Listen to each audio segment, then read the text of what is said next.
Now that we have a good grasp on how to navigate our built-in camera, we can start to look at some of those quick, easy ways to get better photos out of our iPhone. The first quick tip is to clean your lens. Your iPhone is constantly in and out of your pocket and touching different surfaces over the day. As a result, it can get pretty dirty quickly. If your lens is dirty when you take a photo, then your pictures can appear hazy, or it can reduce the contrast or the sharpness of your image. It's best if you wipe your lens with a soft microfiber cloth, but these lenses are made to stand against the elements, so if you don't have a soft cloth with you, wiping it with your shirt is much better than shooting with a dirty lens. Increasing your screen brightness is a pretty simple but often overlooked tip. If your brightness isn't high, especially when you're shooting outdoors, it can become hard to see the elements in your composition and tell what the true exposure of that image is. So always turn your brightness up high, if not on its max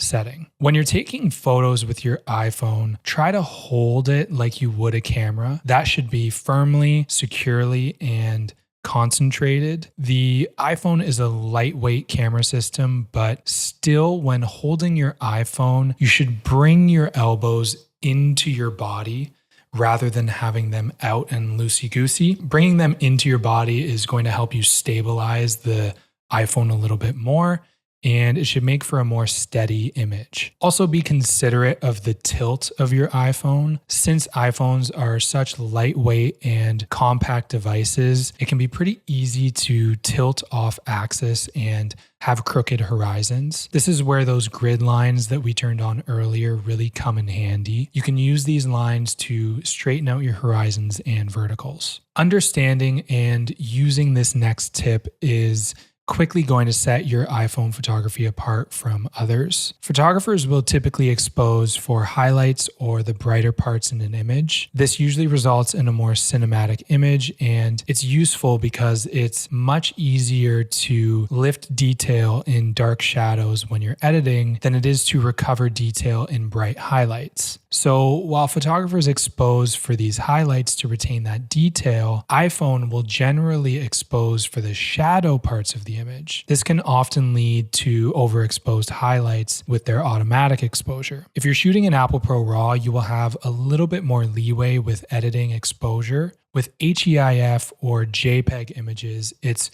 crucial to get your exposure correct in camera because there's very little leeway to recover any lost information or alter exposure without degrading the quality of the image.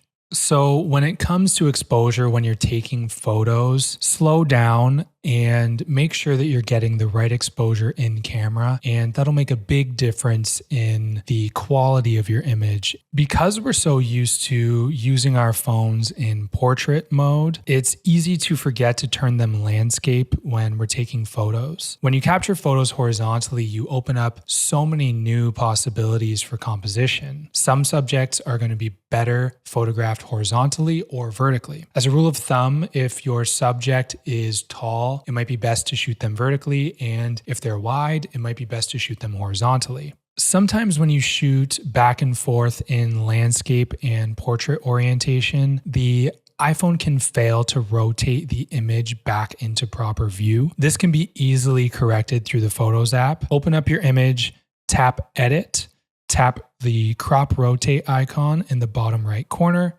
Then you can tap the rotate icon in the top toolbar until the photo is in the correct orientation. Tap done, and this is going to save your image. By default, our iPhone takes pictures in 4:3 aspect ratio, which is what I would generally recommend you shoot in, but sometimes our scene might better suit a square or a 9:16 aspect ratio. But how are we supposed to know when that's the case? I'll almost always shoot with the 4:3 aspect ratio, and if I notice that there's a lot of dead space in the top and bottom of my frame, that's usually a good indication that a square crop might be better suited for this situation. On the other hand, sometimes I'll catch myself backing up so that I can fit more information in the top and bottom of my frame. If I catch myself doing this, then it's usually a good indication that the 16:9 aspect ratio would better suit this image.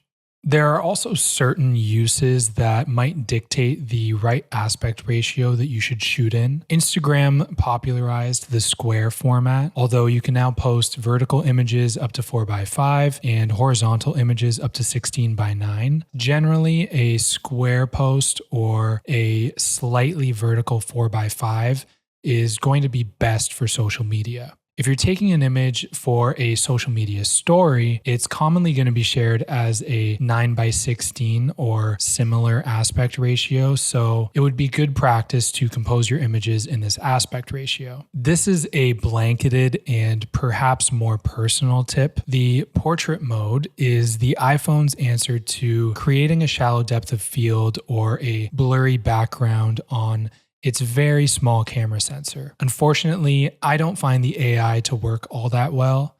Commonly, parts of the subjects will blur or unwanted elements from the background will still appear in focus.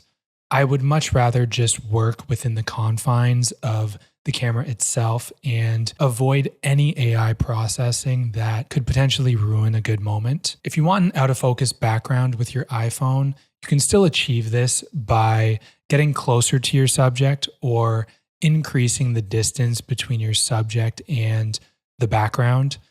Neither of these two things are going to create a super shallow depth of field or an immensely blurry background, but it will help in isolating your subject. And depending on the situation, you may actually get quite a bit of blur in your image.